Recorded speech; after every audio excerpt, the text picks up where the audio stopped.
দেখো তোমরা সবাই, এখন বাজে 4:45, বিকেল 4:45।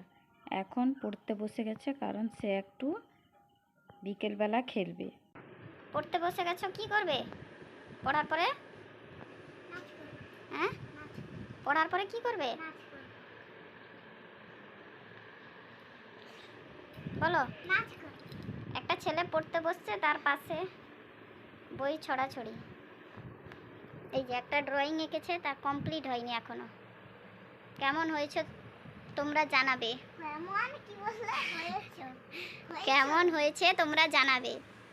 এবার তোমরা যদি দেখতে চাও তাহলে এটা কমপ্লিট করে একটা ভিডিও দেবে, কমেন্ট করে জানাবে তোমরা যদি কেউ দেখতে চাও ড্রয়িংটা।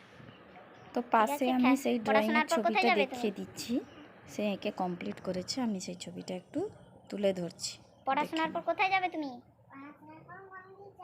জোরে বলো, শোনা যাচ্ছে না। পুজো দিতে। ড্রয়িংটা কেমন হয়েছে তোমরা অবশ্যই কমেন্ট করে জানিও। পুজো দিতে না খেলতে? তারপরে পড়াশোনা শেষ করে বেরিয়ে পড়লো মন্দিরের উদ্দেশ্যে। মন্দির মানে আমাদের গ্রামে একটা শিব মন্দির আছে, ওই মন্দিরের সামনে মাঠ আছে, ওই মাঠে বাচ্চারা খেলাধুলা করে। আসলে আমাদের পুরনো বাড়ি ওইখানে, তো ওইখানে থাকতাম, ওইখানে খেলতো, তার জন্য ওইখানকার নেশা কাটাতে পারেনি, তাই প্রত্যেক দিন বিকাল হলে একটু নিয়ে যেতে হয় খেলাতে। আসলে আমাদের এখানে খেলার কোনো প্লেস নেই, তো তাই ওইখানে নিয়ে যেতে হয় একটু খেলাতে। আসলে না খেললে একটু বাচ্চাদের মাইন্ডটা ফ্রেশ থাকে না, একটু খেললে খেলাধুলা করলে মনটা ঠিক থাকে, পড়াশোনায় মন বসে। নাহলে সেই ঘরে স্কুল, পড়া, খাওয়া দাওয়া এগুলো করে আর আমার সঙ্গেই দিন কাটে। তার জন্য একটু বিকেল হলে খেলাতে নিয়ে যেতে হয়। তাই তোমরা দেখো কিভাবে খেলছে, কোথায় আমাদের গ্রামের মন্দিরটাও একটু দেখিয়ে দিব।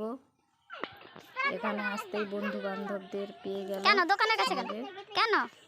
এই বন্ধু বান্ধবদের সঙ্গে খেলছে, অর্ডার দিচ্ছে, তুই এখানে যা, তুই সেখানে যা। সাইকেল রেস হবে, তারা দৌড়াবে, এ সাইকেল চালাবে, এটাই তাদের রেসে। এখন জাদু দেখাচ্ছে, মোবাইলে দেখে দেখে শিখেছে, সেই জাদুগুলো অ্যাপ্লাই করছে বন্ধু বান্ধবদের উপর।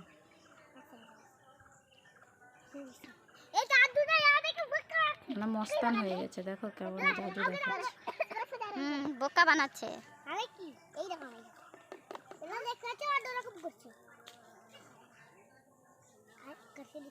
আবার তাকে শেখানো হচ্ছে নি।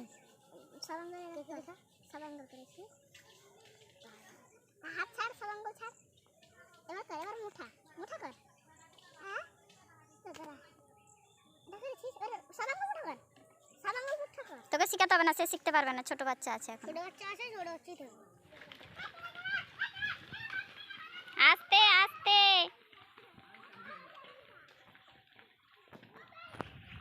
এই দেখো, এটাই আমাদের গ্রামের মন্দির, শিব মন্দির।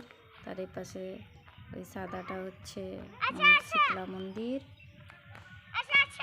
এ গালে কি লাগিয়েছে?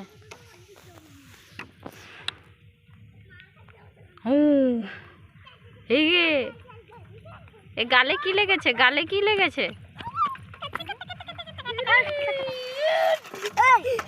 লেগে যাবে।